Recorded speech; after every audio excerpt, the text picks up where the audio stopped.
Welcome to another iteration of Not on the Radio. I'm very happy to be here with Alaudin Mathieu, composer, pianist, artist, poet, educator, um, wonderful human being. Um, it's good to be here with you, man. Yeah, thank you. Thanks for doing this.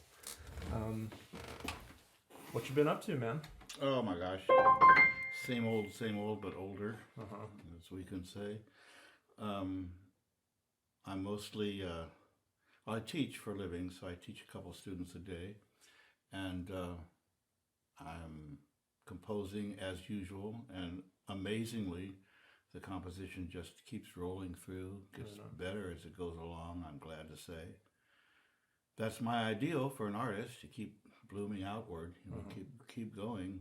So Mendelssohn, no; Beethoven, yes. Uh-huh. You know, Uh-huh. you just see the Picasso, yes; Stravinsky, yes. You just see the art keep getting wider Yeah, and keep going. keep going. And Yeah.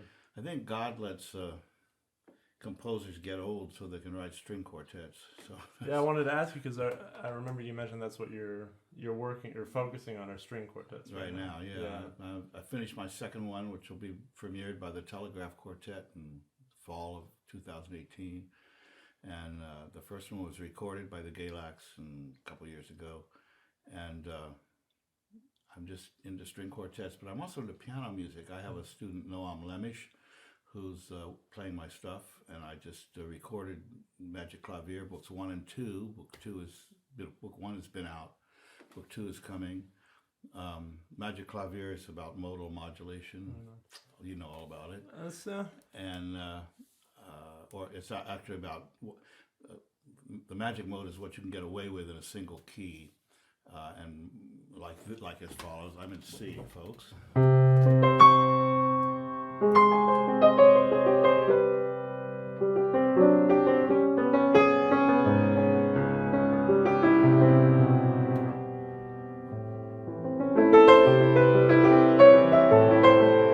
Basic C sharp.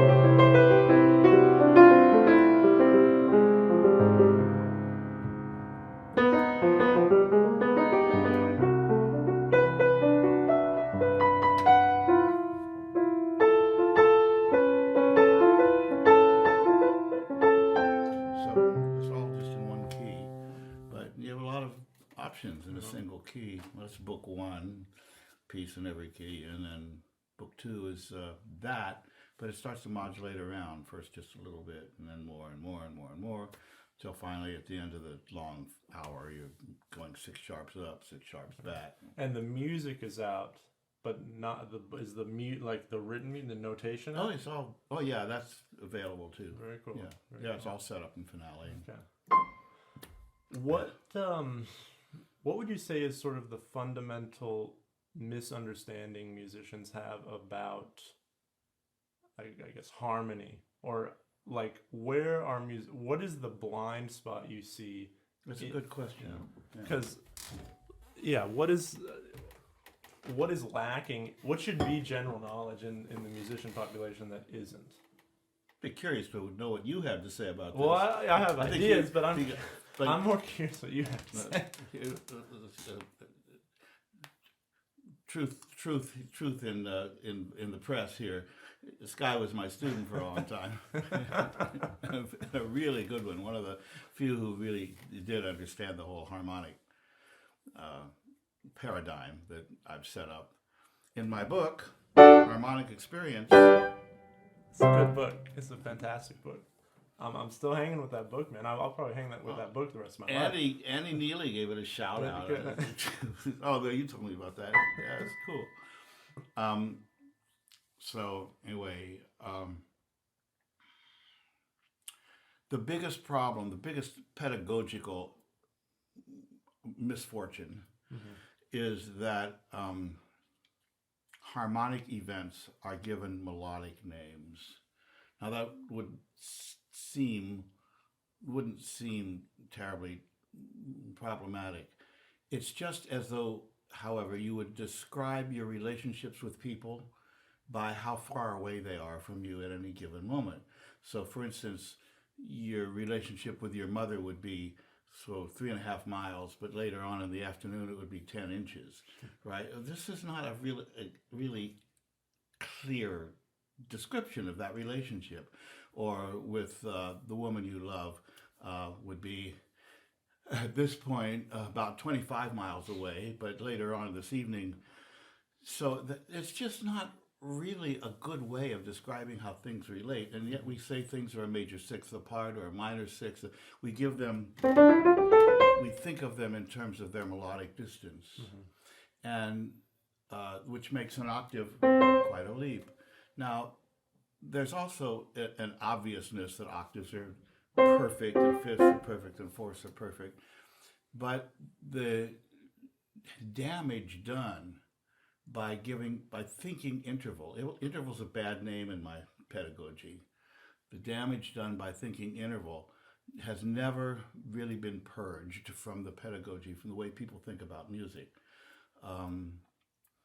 The only true name for two notes in relationship is their ratio. This is a 2-to-1. That's a 3-to-2. That's a 4-to-3. This is a 5-to-4. You learn it by the overtone series and by the reciprocal of that, where you turn it upside down. And in that way, you learn how notes actually do relate, how they sit in our minds and ears and brains, how we decode things like this and things like this and things like this, especially when they're more in tune than in a modern piano. So that's not fully appreciated, and the teaching by interval is very, very difficult to overcome. So, this is what my book is about, and this is what a lot of modern teachers now are trying to overcome. But it's sort of so ingrained in the way that we talk about music that it's a problem. And another thing is when people learn to improvise, there's so much emphasis on root and not enough emphasis on tonic. That also seems sort of trivial, but it's not trivial at all. Sure. Because if I'm a jazz musician and I'm playing 2-5-1 like that, I'm taught that I play a D Dorian scale, a G Mixolydian scale there, and a C major scale there, and much of the time, or at least they sometimes say second mode of C, fifth mode of C. That's more modern paradigm. That's less toxic. But what actually is true is that you're in C the whole time, and if you have things going on like this,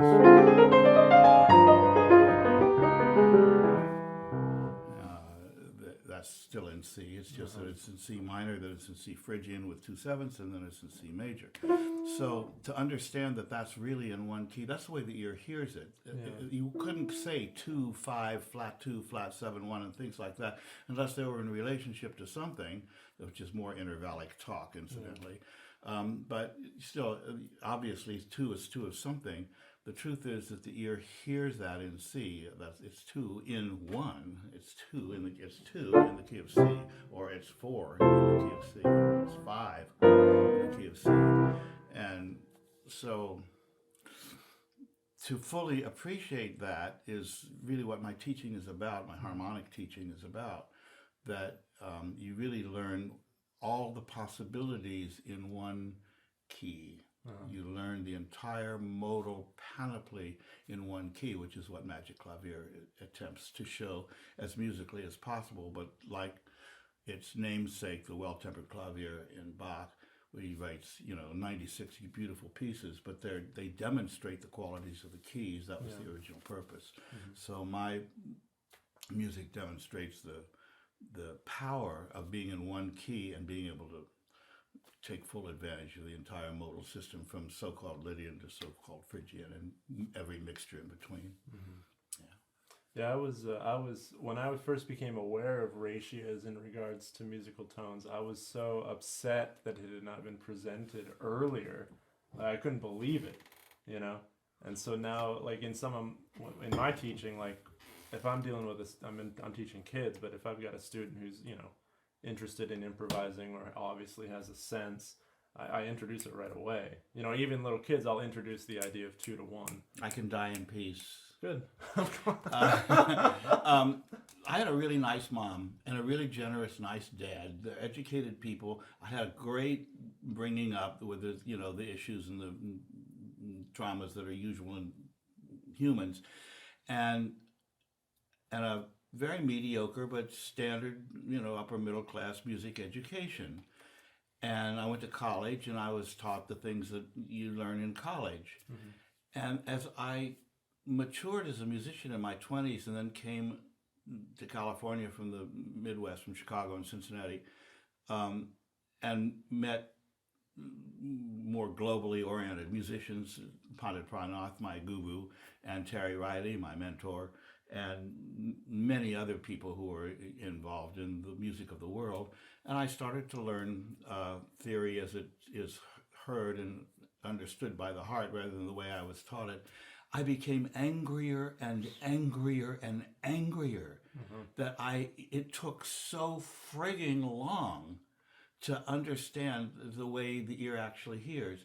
But look, blame Aristotle, blame Pope Gregory, blame the greed for territory and power. We were taught Aristotelian, Pythagorean theory in the Middle Ages. That's what survived because what was literate is survived, not what musicians did. There was no recording, but what was written down, and so the theories that were perpetuated to modern times originated in Greece, went through our own Middle Ages and our own Middle Age monks and church writings, and so we're stuck with the modes that go. Oh, shit. That's the modal system. That ain't it, folks. That's not the way to learn it. The way to learn is this is Lydian, this is Ionian, this is Mixolydian, this is a Dorian, this is Ionian, this is Phrygian, plus all the mixes in between. And that's the way they teach it in India, and have been teaching it for thousands of years, probably thousands. We know for sure 1,000. And that's the way the ear hears it. But our music got very complex, and like all modern life, when you get more civilized, more complex, you lose something. You lose your roots. That's what a lot of modern life is. A lot of sensitive people and people with developed sensibilities don't want to lose their ancient knowledge. And so that's kind of what I'm doing, is I'm trying to preserve that ancient dronal way of hearing up through our own complexities, so that basically you don't lose the use of your legs when you fly airplanes. It's important not to forget about walking when you get into cars and planes. You have to keep your legs, and in the same way, you have to keep your sensibilities of what's really in tune when you're playing things like this. That. Yeah, the idea of the ear just being able to locate the center and playing with that. I mean, can you split your ear and hear two tonal centers at once? Can you? Well, that's a good question. Can you? I can make something be the center just through accentuating that sound, even if that sound is like nails on a chalkboard. If like there's enough gravity on it, and that's right. You know, then all of a sudden that becomes the orientation. What I tell people is that you take all the pots and pans in your kitchen, you hang them up, and you start beating on them, and then you take your vacuum sweeper, which is really loud, and you turn it on. Right, it's going wah, right. And so, what key is this whole cacophony in? Answer: it's in the key of the vacuum sweeper, because that's the loudest thing, right?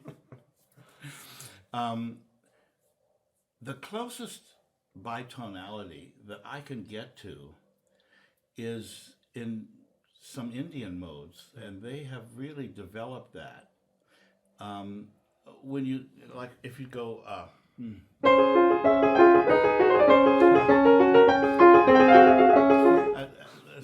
no, no. That's fun though. It's fun, and there were experiments about that in the 20s and 30s in this country.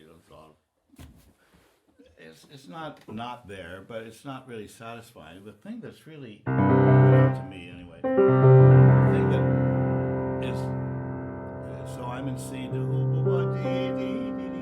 It was a mode in raga called Marwa, right, which is.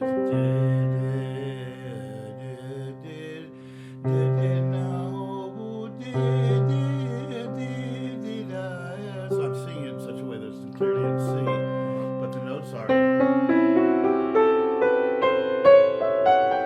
And they make the tonic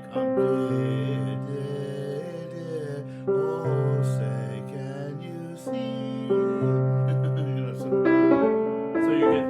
So you get an A pentatonic scale out of it, and then you sort of think you're in A, and then the singer or the player stops for a second and oh, that's the tonic. Is what?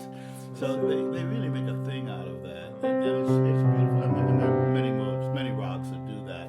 They tilt the tonality, so that when you hear the tonic, it's like, whoa, what? But that's been going all along. So I use that as a touchstone, actually. That's a very, very, very good, that stretches modality right to its limit. And it's very, very beautiful when you to use it as a means of tension and release in music. To be simple about it, in this rag, this would be the C-ish aspect of Marwa.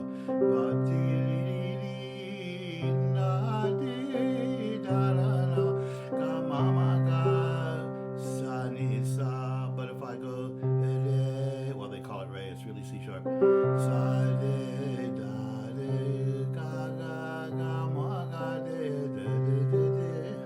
I in A? Right?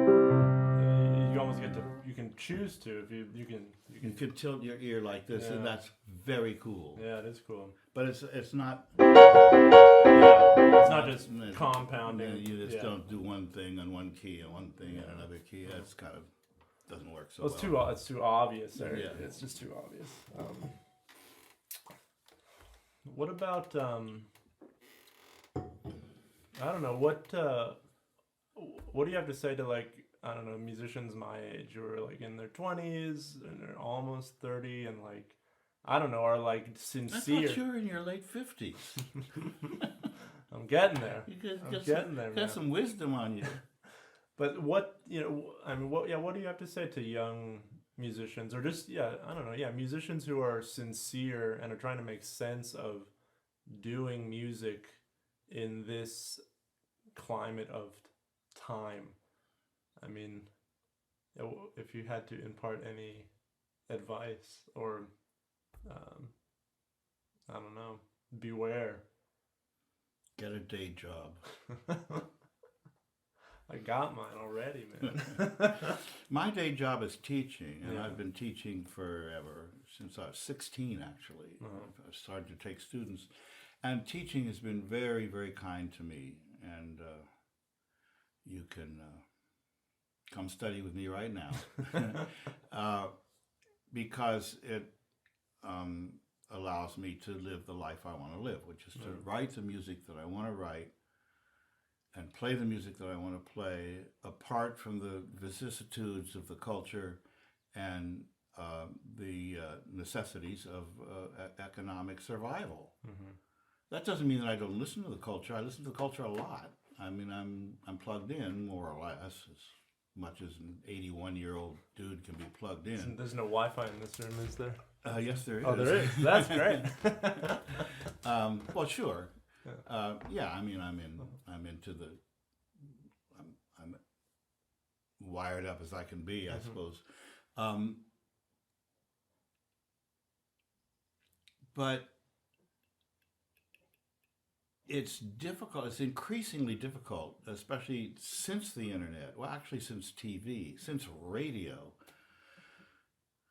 TV, internet, social media. Yeah. And it's going to get even wider. I mean, you can be able to plug into any human pretty much in your brain pretty soon, within the century anyhow. And so we're one being. And to find your own, it's good to be one being. It's also as potentially good as it is potentially toxic and dangerous and fatal. If you got a bad seed in there, I mean, as we can plainly see, only so plainly see.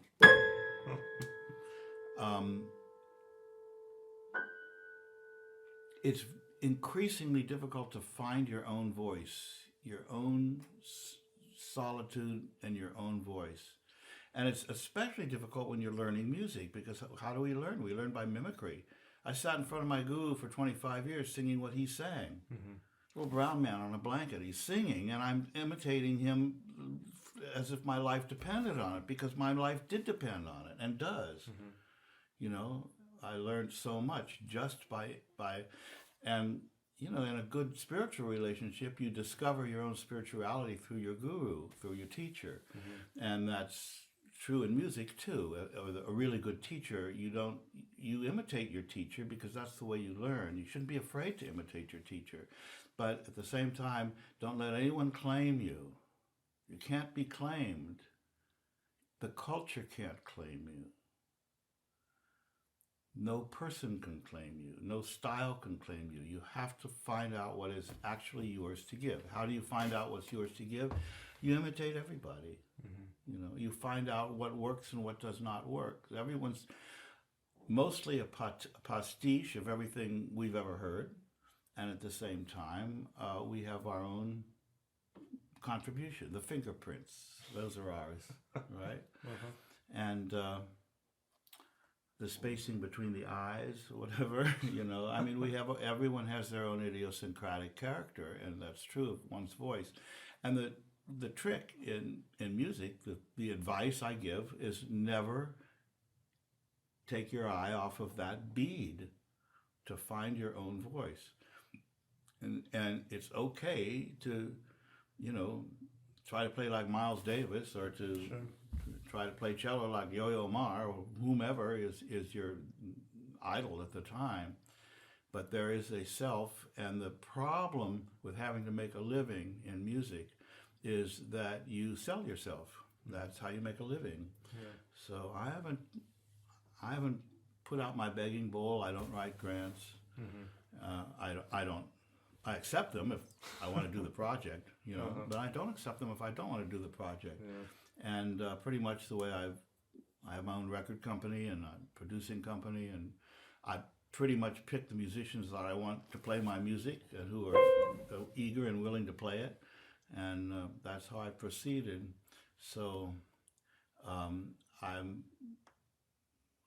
I feel very completed in my work, and nobody knows who I am. But through books and music, I have enough students to live. So that's the way I've carved it out. You know, there are people in the world I see who are really successful arrangers and really happy in the culture to make hit tunes, and that's good.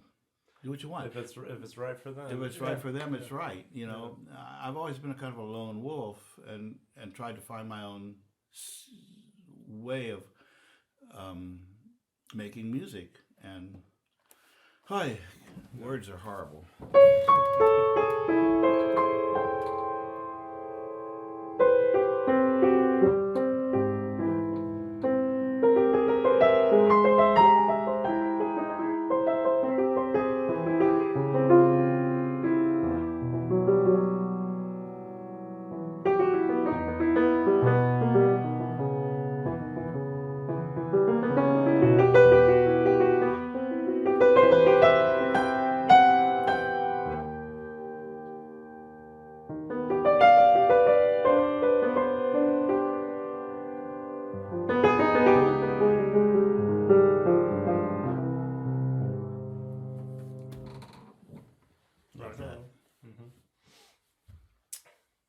Yeah, it's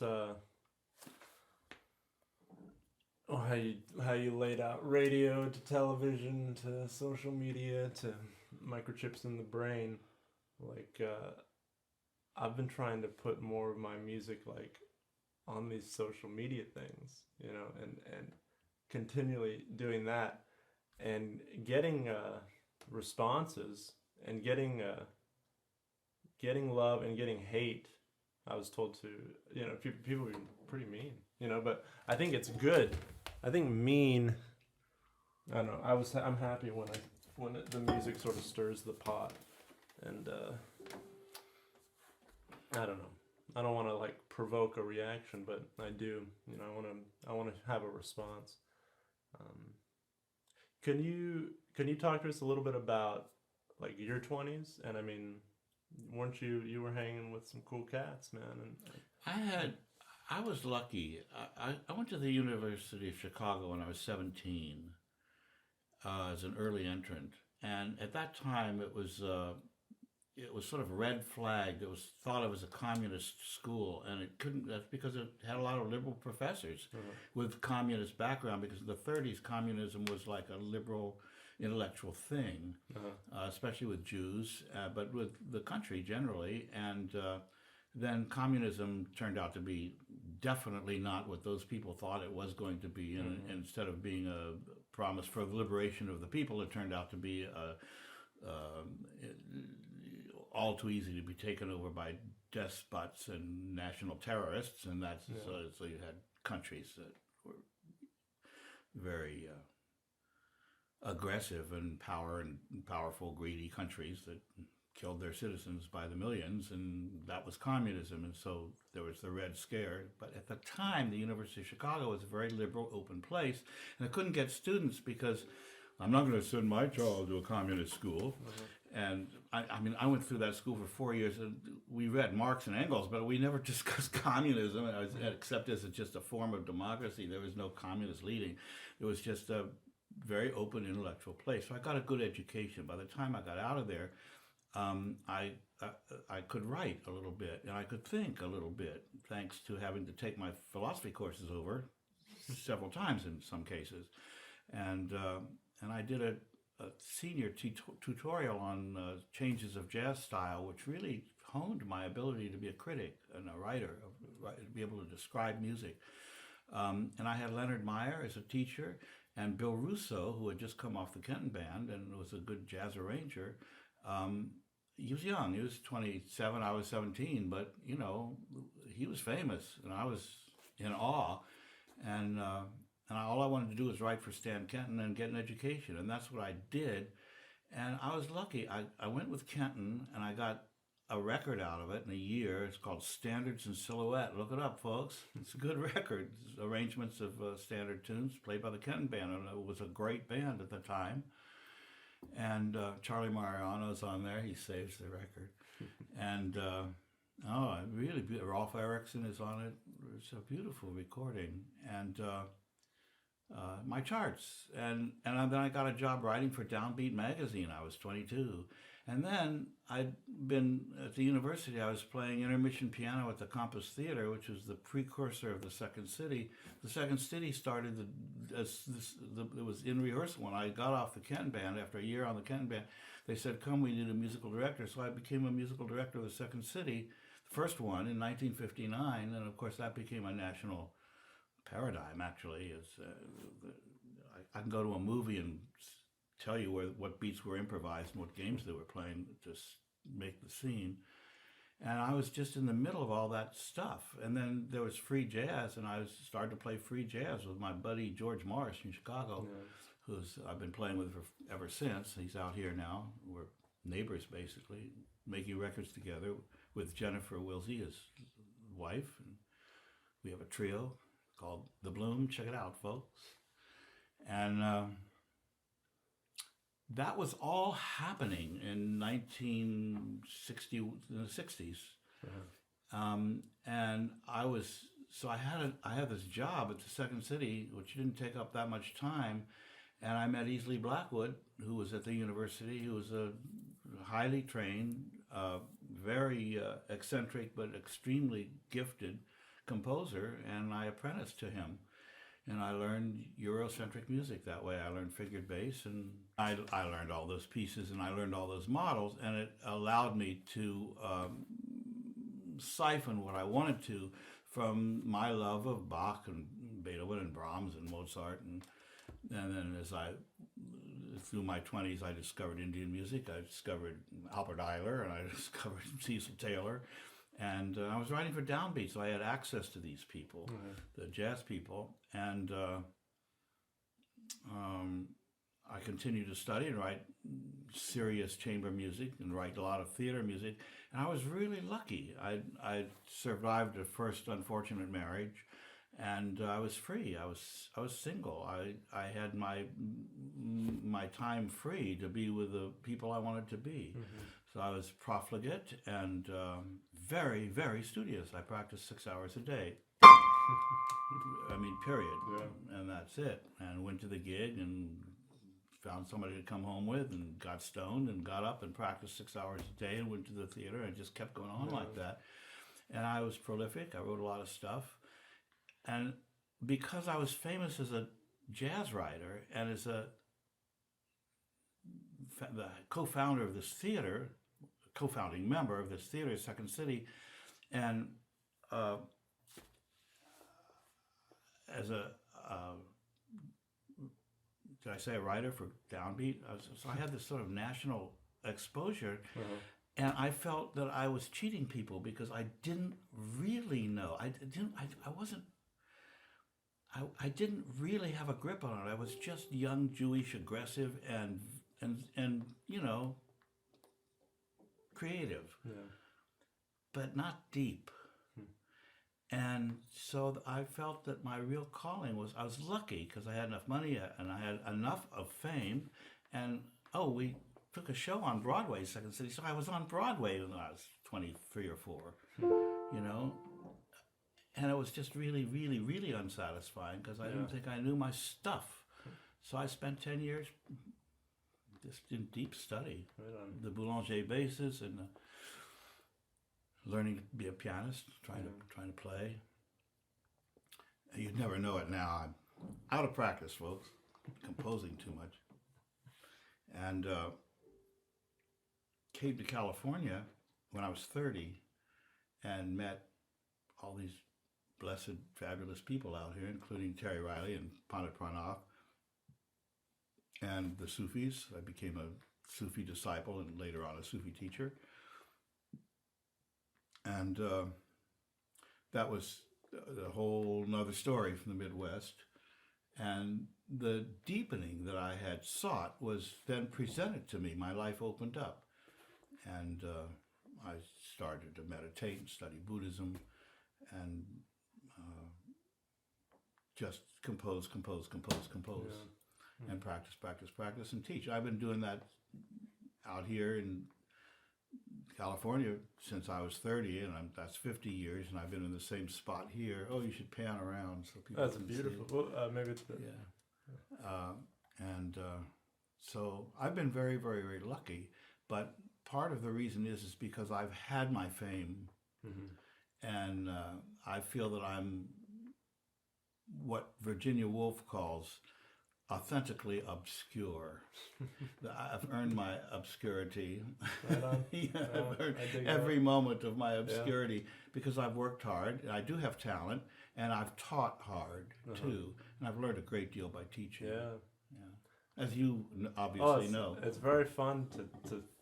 Well, first of all, I started getting piano students. Then I got to step up my piano game. So then I started studying piano more intently, not just for harm and like theory and composing, but actually learning pieces, etc. Yeah. And and just teaching this material, you get better at it, or you see it in different ways. Especially when the kid has an aha, and you sort of see what's That's beautiful. Yeah. And what if the kid who has an aha is a professional musician and is 50 years old and suddenly sees something? That's very satisfying when you're the teacher, you know. Yeah, it is. It's very satisfying. I bet. So, I mean, you mentioned Sufism.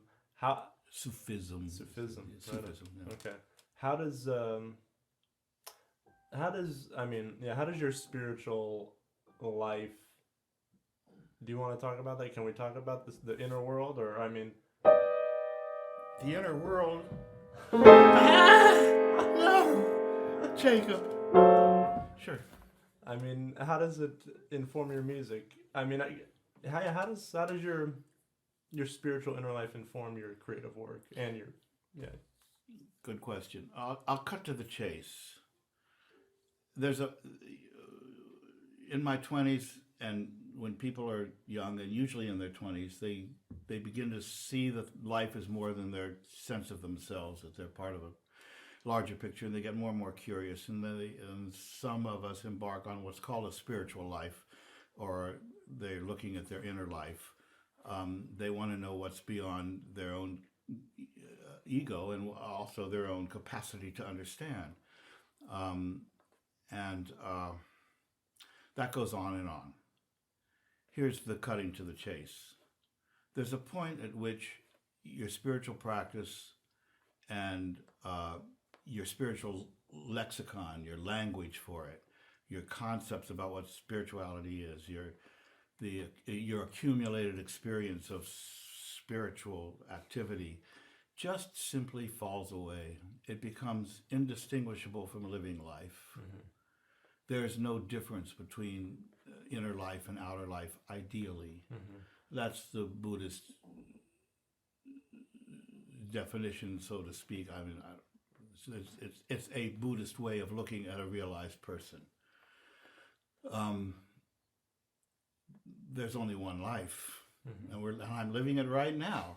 And we're talking. Here we are. Here we are. And that's the inner life. You want to know the inner life? That's the inner life. You want to know the inner life?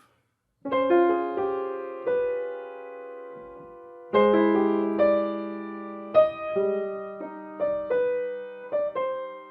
want to know the inner life? It's time to feed the cat.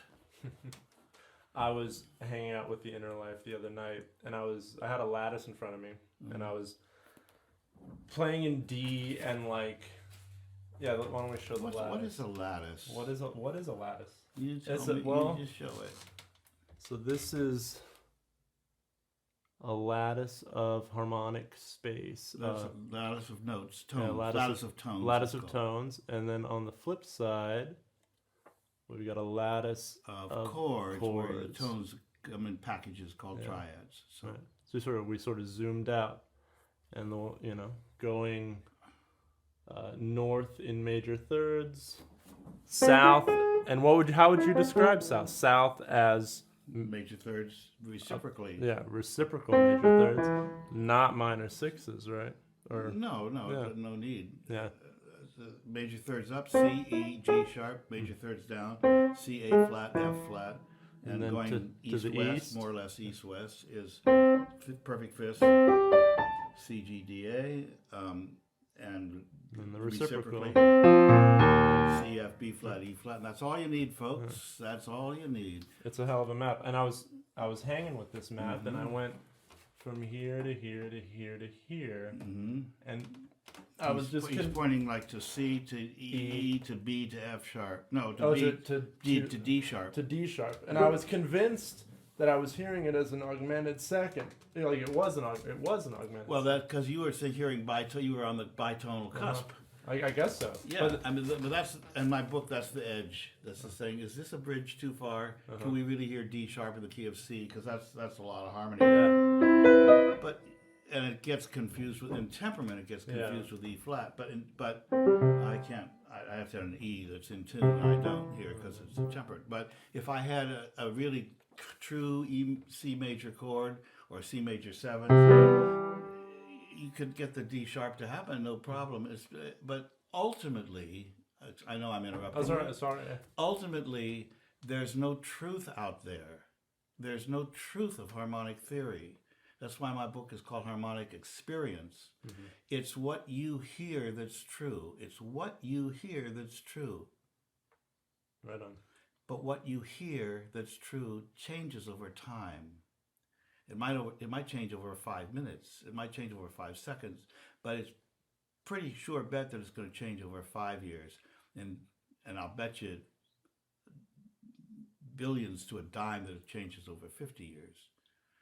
And that's what you have to keep looking at. How do I hear this? What key do I think I'm in? Is this beautiful or ugly? Is this complex or simple? I don't like dissonance. I don't like dissonance and consonants. I use that as little as possible. Is this complicated or simple? How am I feeling the breath or the metabolism of this phrase? That's going to keep changing as you absorb more experience and you wade through humanity more and more years, and as your sensibilities become more keen and your capacity becomes greater, your taste changes. You hear more, and you write music which is different, and you make music which is different. So styles evolve. That's what I was saying about Beethoven and Picasso. You just love those people who keep going like that. Mendelssohn's best music. Mendelssohn wrote really great music when he was 17, and it's undistinguishable from the music he wrote when he was 30. You know, it's this wonderful composer, but he froze. Mozart showed signs of freezing, but then when his dad died, and he started studying with Haydn, his music started to become more contrapuntal, which it hadn't been. And by the time he was toward the end of his life, alas, it was 33 or 34, his music just opened up. And it was fabulous. And so, you know, you wish that for yourself and for contemporary composers. You don't see much of it. But, you know. Well, I feel like continuing to study with other artists, people further down the road with you, can help with that. And just trying to play with artists you might not usually play with. That's very good. Yeah, that's good. You were asking me something, and I interrupted. Oh, well, like, I was just from C to E to B to D sharp. Oh, yeah. And actually, I felt like I was truly hearing it as a D sharp, not an E flat. Maybe you were. If you felt that, by God, you did. Well, because then I would try and flip it down to that. Yeah, but reciprocal harmony is a lot harder. That's why we like it. I think that because you burn more calories figuring out flats than sharps. That's why we like this. You know, when we have a typical cadence, we add flats. We go reciprocal. You know, and then it gets easy. It goes over tonal again. That's nice. So I think it takes more energy for the brain to actually decode what's happening when things are upside down. It's easier to hear this than that. Yeah. It's easier to hear a fifth than a fourth. It's easier to hear this than it is to hear this, which is this upside down. Then it's this upside down is this. So my theory is that if you write enough reciprocal harmony, you'll lose weight. Because, you know, you burn more calories. Yeah. It's like dividing is more difficult than multiplying. Yeah, dividing's harder to conceptualize than multiplying. Yeah. And so it's just harder to decode reciprocal harmony. And that's one of the reasons it's used for tension, for the plot thickens. And then when you go to overtonal harmony, it gets resolved again, more clear. So to hear D sharp is one thing. To hear its reciprocal, which is what? B. I don't even know. Third, fifth. Wait a minute. It's 2/3. It's a fifth and 2/3. A fifth and two. Yeah, it's B double flat. I thought so. It's B double flat. That's forget it in the key of C. Although there's an example in my book of B double flat, a B double flat A natural diasis. That's almost. These are cuspy things. We're talking pretty advanced harmony. Well, could you talk about give a brief explanation of commas and talk about no? It's not. It can't be too brief. Well, what about you have to say what a comma is first, and conceptually what it is. A comma is two things which are mathematically very, very close, which nevertheless are disparate. They are not the same. They're in different realms, but they seem very, very close. Such as, for instance, if you take.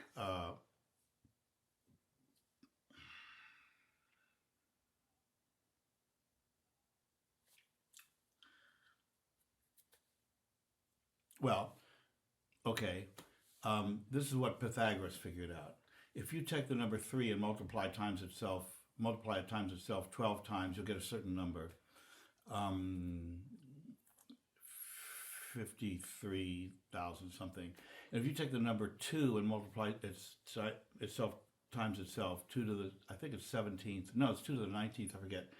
you'll get a very, very close number. But the realm of prime numbers are distinct, disparate. Yeah. So the answers you get when you multiply 3 aren't in the same realm as the answers when you multiply 2. So those numbers are very close, more or less 53 to 52, up in the thousands. And so Pythagoras thought that it's like two ellipses which come like this. They come really close, like ships that pass in the night.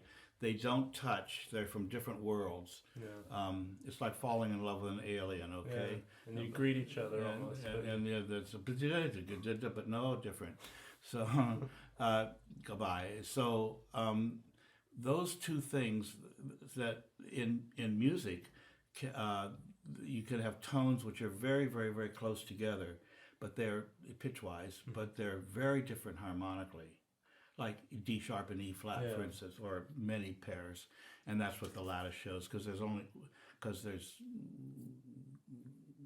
anyway, I can't do it briefly.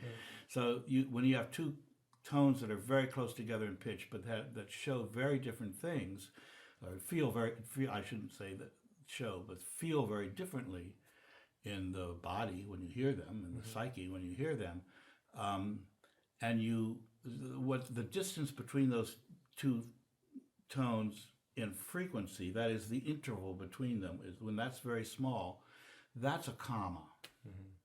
And then in equal temperament, you have all these notes that are generated by perfect fifths and major thirds reduced to 12 notes, none of which are the exact pitches that you think you're hearing.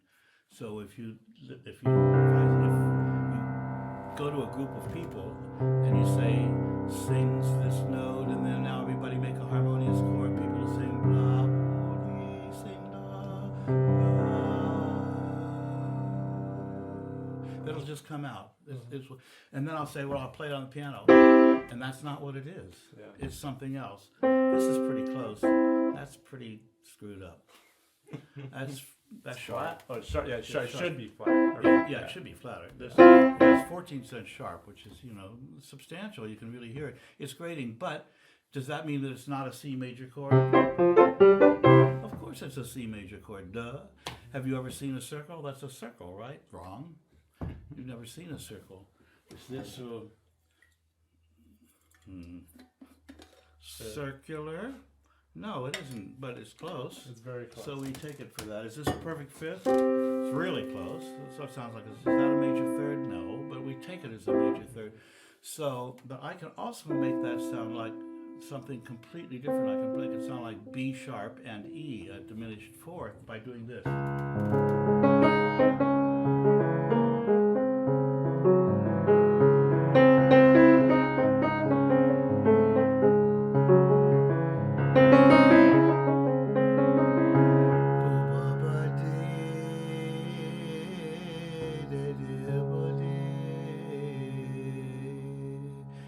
Sounds different.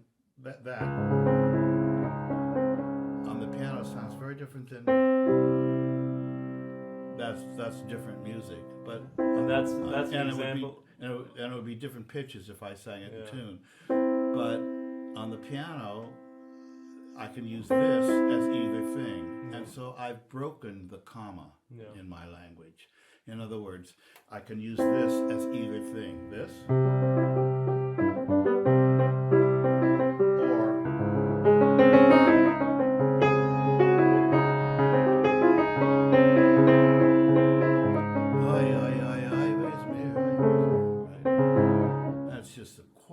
So different because of the context, and so it's exactly like an English pun, right? And what I always say is, two, the word two means so many different things.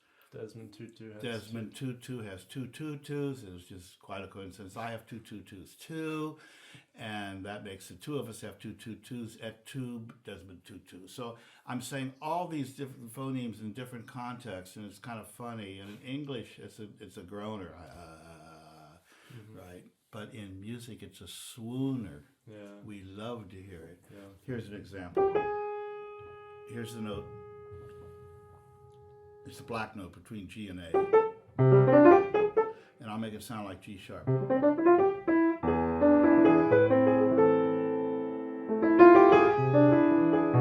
It's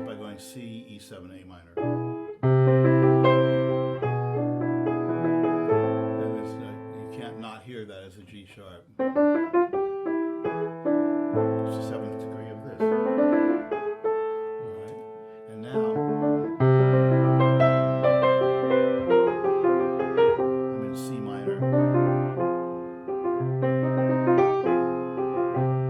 And now you hear that black note as an A flat on an F minor chord.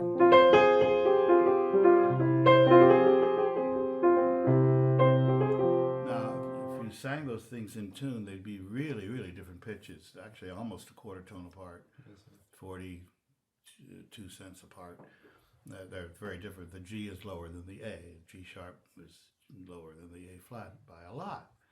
But on the piano, that black note stands for either thing, thanks to Bishop Tutu's tutu, right? Because context decides meaning. Context decides meaning. That's why equal temperament works. So that's one thing.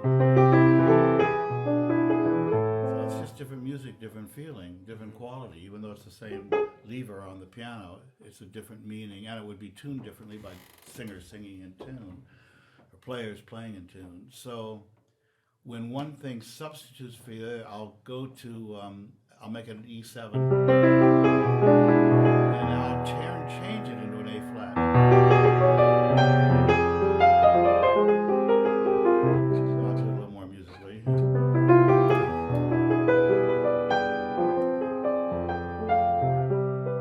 It's just really pretty harmony. It's just very pretty. We go, oh, swoony. That's nice. It shapeshifts in front of you. It's just shapeshifter, literally a shapeshifter. And so what turns out to be the villain, I say the beauty of the beast in my book, what turns out to be the villain, the toxic thing, oh, you changed the meaning, don't do that. It's something that's very beautiful to us in equal temperament.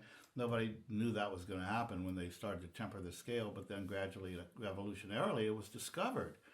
And it became the reason the 19th century sounds like the 19th century. And it just was just composers discovered it, starting with Bach, and it just became the name of the game. But it never was very clearly described. I think I'm the first person to describe the mechanism of that really completely, which is another thing that sort of pissed me off. Like, look, I may have been standing in the right place at the right time, but why couldn't I have just read my own book when I was 20? Because that's what I had to do. That's what you did. Yeah.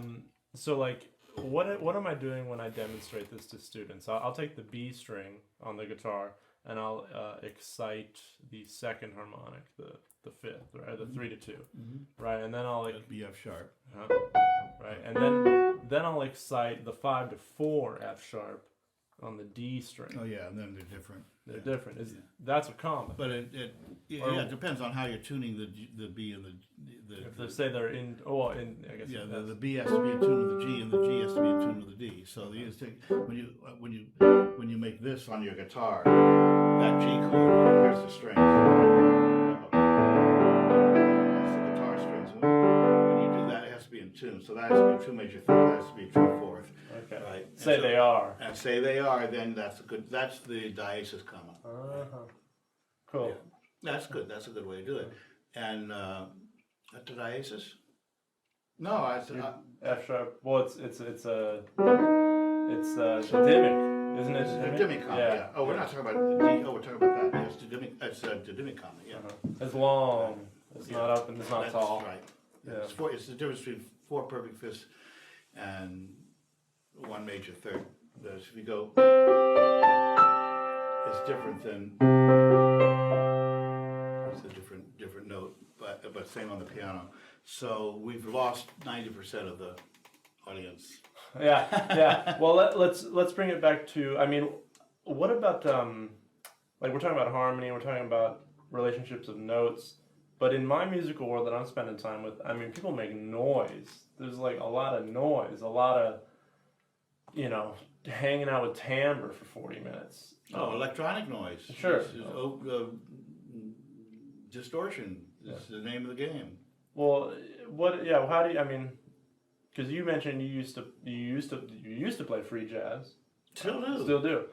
I don't call it free jazz. I just play what I play. But I've been hugely influenced by Cecil Taylor and Crowd, you know. Well, what's your aesthetic compass in regards to music that does not have clear tonal relationships or boundaries and is I don't know, it's more like you're playing with blocks of sound or trying to beautify noise, which I've experienced in a very beautiful way, but it's a funny thing because I don't know how you bring a sensitivity to making noise is fascinating because a lot of time I just want to walk out of the room, but if it's done well, it can be done well. Noise can be very beautiful, or non-periodic, waveforms. How do you feel about non-periodic waveforms? Well, it's a three-part answer. First part, I'd rather have a guy on stage with his amp turned up to 11, his guitar pointed at me and making the most excruciating sounds than a guy up on stage pointing a machine gun at me and shooting me. I have a distinct preference for the first thing. And even though there might be a fine line between those two things, I really do prefer the first thing. The second part of the answer is there is absolutely no zero objective standard for art. Mm-hmm. You cannot say what art is. That's a specious question and it has no beneficial answer. Art is what you need in your life at that particular time to shape it. Mm-hmm. Period. You can carry an empty frame, a picture frame around and lay it on the ground, and every time you lay it on the ground it's a picture, right? And you could say, well, I don't even need the frame, which is true. You don't even need art. You don't need the definition of art. It just, the more you examine it, the more it just vaporizes. You can't do it. On the other hand, so the old saw is, I don't know what art is, but I know what I like. Yeah. That's true. That's just true. That's the reason it's funny. And I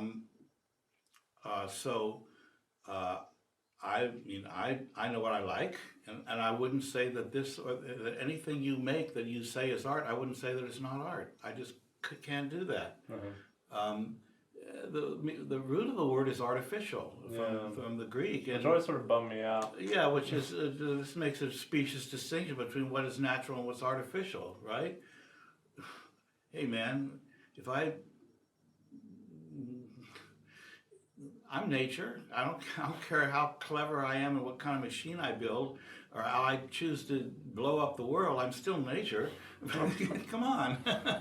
So, that was an Aristotelian distinction, which may be beneficial if you're discussing aesthetics, but that's why I don't discuss aesthetics. Mm-hmm. I'm an artist. I don't have time. The third part of the question is what is my own proclivities, and I like what I like. I like calm music. Mm-hmm. I love Bartók when he's modal and not showing the terrors of World War II and his displacement as a citizen and the slaughtering of his family. Mm-hmm. I don't have to hear that. My family was slaughtered in the Holocaust. I don't want to hear that in a damn string quartet. Thanks. I lived that. Mm-hmm. Okay? Enough. Yeah. I love my Bartók, but I don't like that Bartók. Mm-hmm. So one of the most absolute peak experiences of my life was stoned on acid, listening to the Grateful Dead, and they got so far out. I mean, it was really, the distinction between this and that just went away. I couldn't call it music.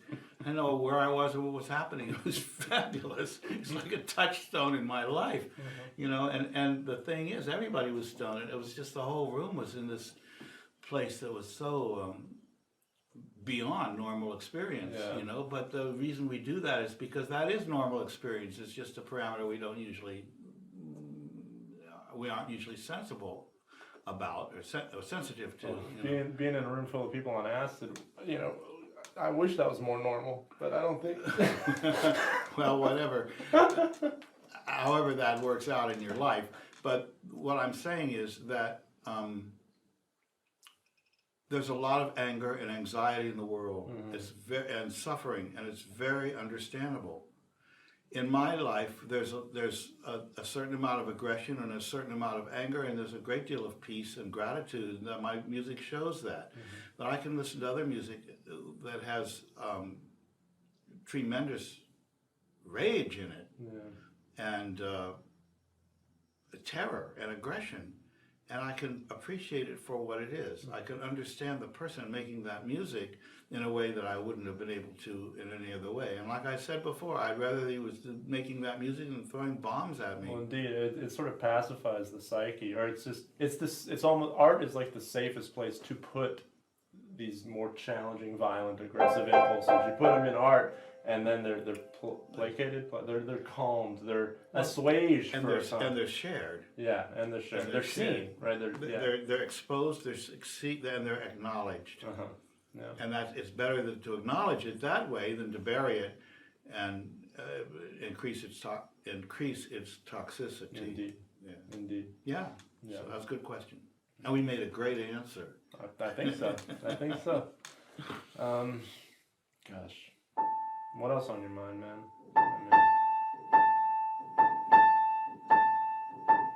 Practice what you love. What if you haven't been practicing piano? You've been writing. Yeah. I can't do everything, and the chops go out, and then it takes 5 days to get them back. Yeah. So come back in 5 days, I'll play better for you. This is great though. I've been practicing a lot, and like talking about studying with other teachers. I've been studying with this guitarist named Peter Mazza, and it's been very insightful. And like, I don't know, I'm also injured, man. I've been injured for like. I know. It's when you studied with me, you were having problems. That was there, and then I went away, and then this is something else. And like, I'm just forever tight. I've been like a wounded bird for. Do you know a guitarist who's not a wounded bird? No. In fact, one time on acid, I had this vision of me as a wounded bird in my wings, and yeah, it's been like 2.5 years. But it's funny because when I'm playing my guitar, it doesn't matter. It's when I'm not playing that I feel I'm wounded. Yeah, but that's dangerous. Is it? Well, I practice safe, and I practice safe. Yeah. But I keep telling people, don't practice into pain. No way. Yeah. No, thank you. Yeah.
Shall we call it?